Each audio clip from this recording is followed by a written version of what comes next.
Hello.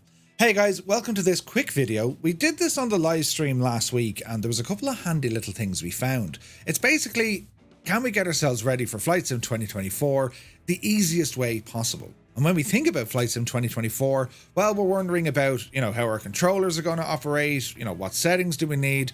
Well, let's get started. So the first thing we're going to check out, this is an app that's available over on flightsim.to and it's called FS2020 Control. Big shout out to the developer of this one here, Demen, I think it is. But effectively what this is, this bit of software, it will read all your inputs, everything that you have bound to a control. A keyboard press, a button on your joystick, whatever. It'll identify what that is linked to in your simulator. And this makes life a lot easier when we want to go about setting up the new sim. So you can download this. This is going to, do a map, essentially a map of all your FS2020 controls, right? So you download it and, well, once you have it installed, it'll appear as a little exe file and you open it up and you should have something like this. And you can do a reload. It will find all your controls. What we're looking at here on the left-hand side, these are your own devices, right? And you can put them in order if you wish, but any device that you have connected to your sim, well, this is where it's going to find it. So for instance, if I go with the right Virpil, stick, that's the joystick that I have here. You can see then, what's the name of the profile. And this is important because in the sim, you might have different profiles set up to your hardware. For instance, you could have your joystick set up for airliner flights and you'll call it, joystick airliner. Or you could have it set up for helicopter, could be joystick helicopter. So it'll identify all the profiles that you have. So we're going to select this one.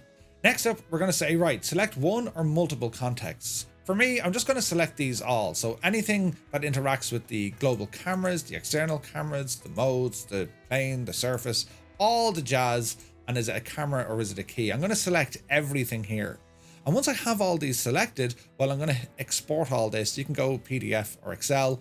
I'm going to dump them into Excel. And when Excel opens, well, we now have a list of all the inputs and what they do in the sim. So for example, we can see, okay, this control here, it controls the airplane. It's an aileron trim left. It's the joystick button number 11. And I can see then, joystick number 11, well, that should be for the aileron trim left. Now, once you have all this done, and if you want to export things, all your different controls, I tend to put them as the same way the sim shows them. So keyboard, mouse, controller, and so on. I then have my own workbook. And I've just kind of colored the tabs underneath. And these are all the controls that are mapped, all of them. And what I like about this is if I'm using, let's say, the joystick and I only want to, set up the surface control on the aircraft, well, I can unselect these and just go to surfaces, select OK, and say, right, well, these are the axes that you have set to your aileron and to your elevators. Then you can find them. Or if you want, you can go in and say, no, I'll tell you what, I want to see the camera controls set to this bit of hardware. And this is going to show you all the different camera controls that you have set up and bound. It's super, super handy. And again, if you go into the sim, we go to, here it is here. This is the warbird from Virpil. You can go into camera and you can see all the buttons that we have here, loading the custom cameras. Yeah. But if we go back into our workbook here, well, we can see it. It's the same thing. So all I did, I exported each control profile, the keyboard, the mouse, the gamepad, so on and so forth. Even my pedals are in there. And then the very last bit, I just popped in the sensitivities. Your sensitivity sliders. And this is just a screen grab, like a print screen. And I just popped them all into the one little workbook. It just means then I have this one file. That's all my controls. And when the sim is released, well, I'll have this open on one screen or it'll be on a tablet and I'll be dialing in all my settings into the sim rather than having to learn everything again. So that's the first bit that we showed off last week. And the link for this bit of software, it's in the description below. Have fun with it and let's see what you can do. Next up, the Nvidia app.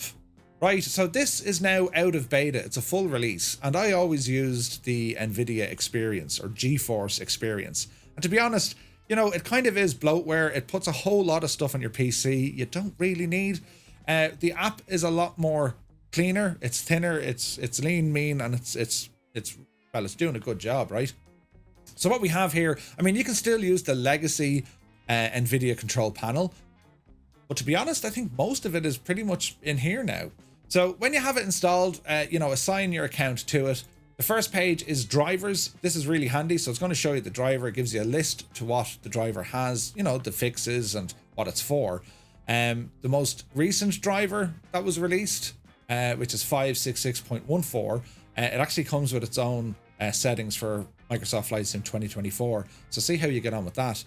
It also has something new down the bottom. Now, I'm aware this is not visible to everyone. Couldn't tell you why, but it's here for me, so let's run with it. It's showing us the previously installed driver, right? Now, this is super handy. Before, if you had an issue with a driver, you had to, delete the old driver, download the old driver, and then reinstall it. It was a real kind of a laborious task. If you click on the 3 little white dots, you can click reinstall, and that will reinstall the old driver. Effectively, it's going to roll back to your last installed driver. That's super handy, right? Super handy. Next up, we have the graphics tab. And again, this is like the optimizations for each of the programs. We've seen this before in the Experience app. It's not bad. It's not terrible. I mean, it's getting better, right? And you can kind of dial in some kind of recommendations based on what Nvidia thinks your hardware can do. It's not a million miles off, but this is something that we're always going to do ourselves to find that really good sweet spot. What I do recommend, go into the global settings. So you have program settings and global settings, right? Go into global settings. The first thing I want you to do, see this power management mode? Now, some of you are probably sitting there going, yeah, hello, Murph, we know about this, but maybe you don't. Make sure that's set on prefer maximum performance. This is really important because this is basically telling the Nvidia driver to say, hey, there's no restrictions. I want you to use that GPU as intended. Give it socks. So make sure you select it to maximum performance, and that's in your global settings, right? You will get an instant performance boost with that turned on. Next up, we're going to talk about the shader cache. The shader cache, there's a way to delete the shaders in Flight Sim 2020, especially if you're getting stutters or kind of just pauses in the sim. Well, the first place I'd start looking is the shader cache. I have a feeling 2024 is going to do the very same thing. Now, we don't need to necessarily delete the shaders of the sim. We're just going to delete the shaders that the GPU built. So to do this, we go to shader cache, and we're going to change this from unlimited to disabled. And when you select disabled, I want you to restart your PC. Once it restarts, well, we can come back in here again, but make sure that it's disabled, right? Then, when you come back into your PC, I want you to go into your local disk. That's wherever you have Windows installed. And Nvidia moved these shader files before, so we're going to point you back in the right direction. So you're going to go to users, you're going to select your profile name, and make sure that you're able to view hidden items. So you go into view, show hidden items. Windows hides this stuff from us, in case we break it, which I do, but it's grand. Show hidden items, and you're going to see a new folder in here called app data, your application data. Right, so we're going to go in there. There are 2 folders we're going to focus on. The first one is located in local. So we go into local, we scroll down until we find Nvidia. Click on Nvidia, the GL cache, and anything beyond the GL cache folder, well, these are all shader folders, so we can delete all of these. But don't delete the folder that says GL cache. Go inside that first, and then you can delete. All right, so that's the first trick.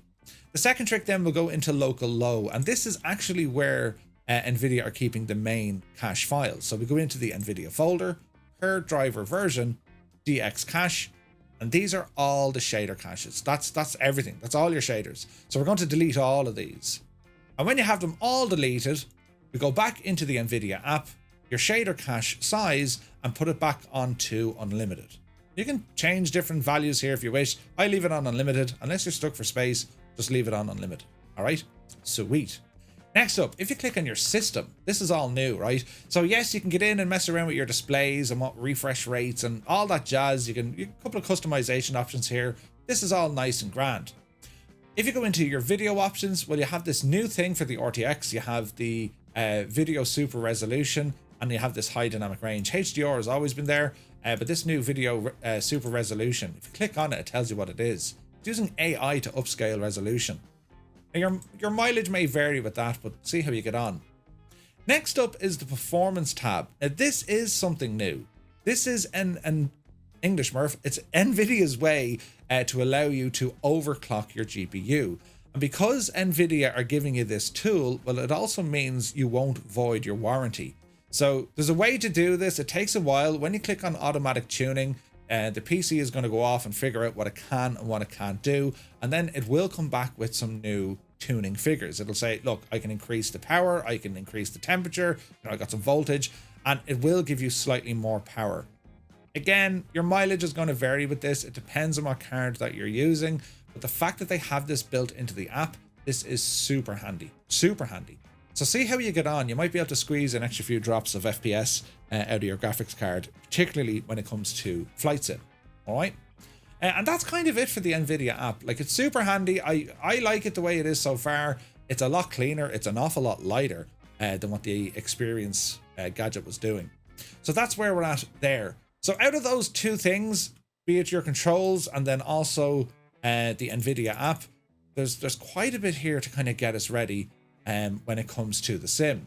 Now, we still have the awesome program called MSFS Addons Linker.